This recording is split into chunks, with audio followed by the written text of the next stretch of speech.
Olá, irmãos. Saúdo cada um de vocês com a graça e a paz de nosso Senhor Jesus Cristo. Amém? Meu nome é Miriam Anita. Estamos aqui para fazermos o nosso devocional diário, cujo nome é Adorador Pronto. Esse texto foi escrito pela irmã Laudiceia Pina para o Manancial, que é um livro publicado pela União Feminina Missionária Batista do Brasil, que oferece mensagens escritas através da Bíblia, que é a palavra de Deus, com o objetivo de inspirar, confortar, fortalecer e edificar espiritualmente a minha vida, a sua vida. Vocês sabem, eu não escrevi o texto. Quem escreveu foi a irmã Laudiceia Pina. O que eu faço?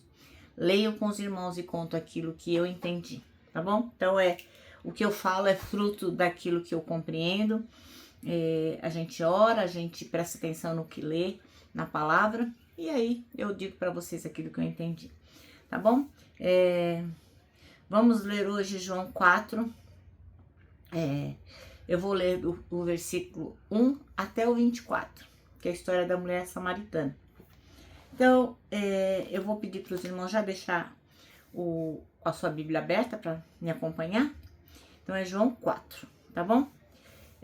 Apesar de no Manancial pedir só 2 versículos, eu acho importante que nós leiamos todo o texto. Vamos orar? Ó Deus, nós te agradecemos o privilégio de podermos estudar a tua palavra, agradecemos o privilégio da nossa liberdade religiosa, que possamos aprender de ti, que possamos aprender e colocar em prática aquilo que tu tens nos ensinado.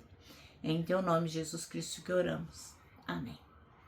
Bom, irmãos, então vamos lá.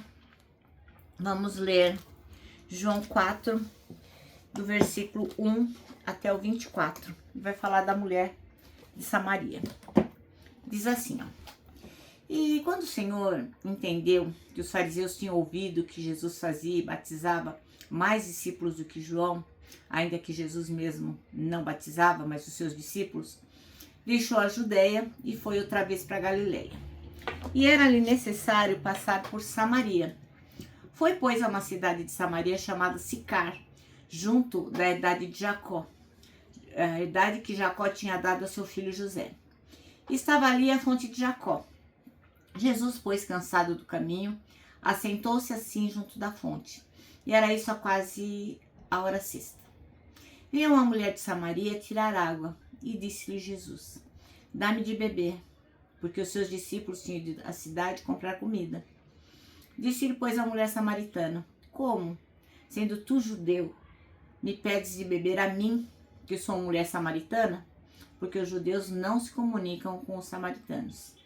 Jesus respondeu e disse-lhes: se tu conheceras o dom de Deus, e quem é que te diz dá-me de beber, tu lhe pedirias, e ele te daria água viva. Disse-lhe a mulher: Senhor, tu não tens com que tirar, e o poço é fundo. Onde, pois, tens a água viva? És tu maior do que o nosso pai Jacó, que nos deu o poço, bebendo ele próprio dele, e os seus filhos e o seu gado? E Jesus respondeu e disse-lhes: qualquer que beber dessa água tornará a ter sede, mas aquele que beber da água que eu lhe der nunca terá sede, porque a água que eu lhe der se fará nele uma fonte de água que salte para a vida eterna. Disse-lhe a mulher: Senhor, dá-me dessa água, para que não tenha mais sede e não venha aqui tirá-la. Disse-lhe Jesus: vai, chama o teu marido e vem cá. A mulher respondeu e disse: não tenho marido. Disse-lhe Jesus: disseste bem, não tenho marido, porque tiveste 5 maridos, e o que agora tens não é teu marido. Isso disseste com verdade. Disse-lhe a mulher: Senhor, vejo que tu és profeta. Nossos pais adoraram neste monte, e vós dizeis que é em Jerusalém o lugar onde se deve adorar. Disse-lhe Jesus: mulher, crê-me que a hora vem em que nem neste monte, nem em Jerusalém adorareis o Pai. Vós adorais o que não sabeis. Nós adoramos o que sabemos, porque a salvação vem dos judeus. Mas a hora vem, e agora é, em que os verdadeiros adoradores adorarão o Pai em espírito e em verdade, que o Pai procura a tais que assim o adorem. Deus é espírito, e importa que os que o adorem em espírito e em verdade. Amém? Bom, então a irmã Lucineia Pina, ela vai contar aqui uma história, vai fazer uma ilustração em relação a como a gente pode estar disponível e pronto para servir, né? Então ele vai contar a história de um fazendeiro que vivia com o neto e que cultivava lá uvas. Aí um dia esse rapaz já estava na idade de casar e queria escolher uma mulher para ele, uma esposa, para viver a vida toda com ele, né? Aí ele pediu pro avô, ó, vovô, você me ajuda a encontrar uma esposa que seja ideal para mim, que seja pronta para se casar comigo? E o avô disse para ele, olha, faz o seguinte, enche uma carroça com uvas e eu vou trazer para você uma esposa. Aí o vovô foi lá para a cidade, com aquelas uvas bonitas, aquelas uvas apetitosas na carroça. E ao ver aquelas uvas, as mulheres da região começaram a ir atrás da carroça, perguntando quanto que custava, né? Elas queriam comprar aquela uva bonita. E aí o avô respondeu, né? Aquele senhor respondeu, olha, eles não custam muito. Na verdade, eu troco as uvas por uma quantidade de poeira. E aí a notícia se espalhou, né? Todo mundo falou, nossa, tá sabendo lá aquela uva daquele senhor lá? Ele não quer dinheiro, ele quer poeira. Nossa, vamos correr e pegar poeira para entregar para o senhor. E aí a correria foi geral, todo mundo começou a trazer balde, saco, vasilha, tudo cheio de poeira e foram trocando pelas uvas daquele senhor. E aí, quando a carroça já estava quase vazia, que já não tinha quase nada, chegou uma moça, um pouquinho de poeira assim na mão, e perguntou para ele, será que o senhor trocaria só esse pouquinho aqui de poeira por uma uva, por um cacho de uvas? Aí o avô daquele rapaz falou assim, nossa, mas só tinha isso de poeira na sua casa? Ela falou, não é da minha casa não. Na verdade, eu ajudei a vizinha a fazer uma faxina na casa dela e recolhi esse tantinho aqui de poeira para trazer. E aí o homem sorriu e disse, você é a esposa ideal para se casar com o meu neto. Você é uma moça limpa, você já está pronta. E a moça aceitou o convite, né? E a nossa história diz que o rapaz agradece até hoje pela esposa que o avô encontrou para ele, porque ela estava pronta, era uma pessoa limpa, estava pronta e eles viveram felizes para sempre.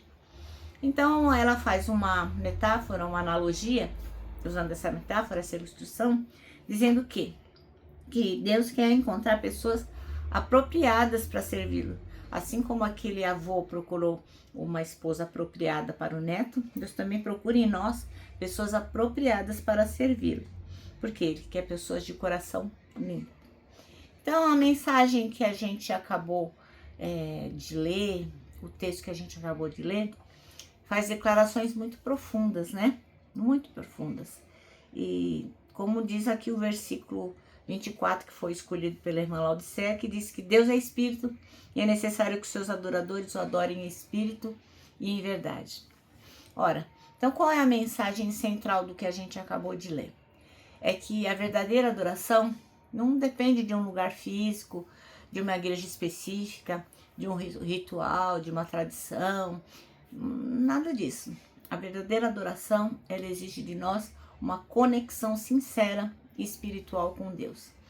Mas não é qualquer Deus, né? O Deus vivo, verdadeiro, o Deus triuno, Deus Pai, Deus Filho, Deus Espírito Santo.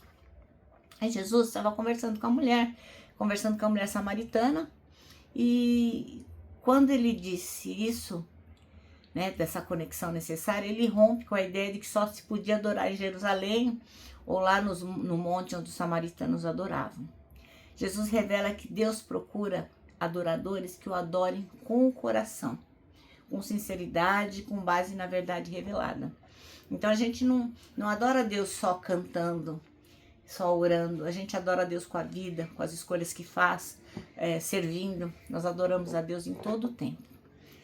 E esse texto que a gente lê é um convite à intimidade com Deus, à autenticidade e à fé, uma fé viva, é uma fé morta, né?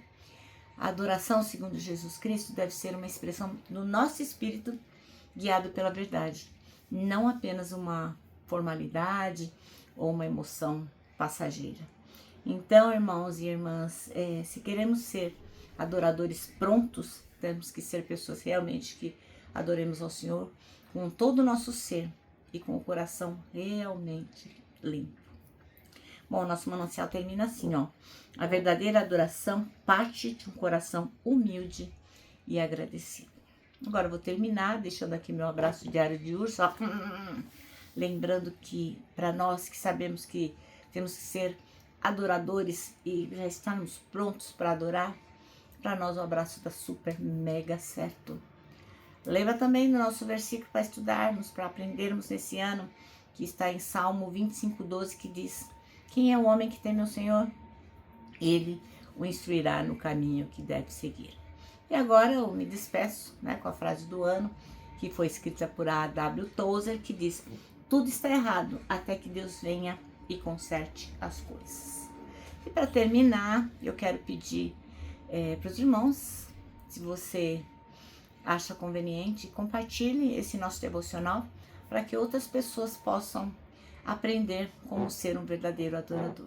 Peço também que, se você não se inscreveu no canal, que você se inscreva, aperte o sininho, faça lá o seu comentário, porque isso tudo é importante para que a mensagem seja divulgada.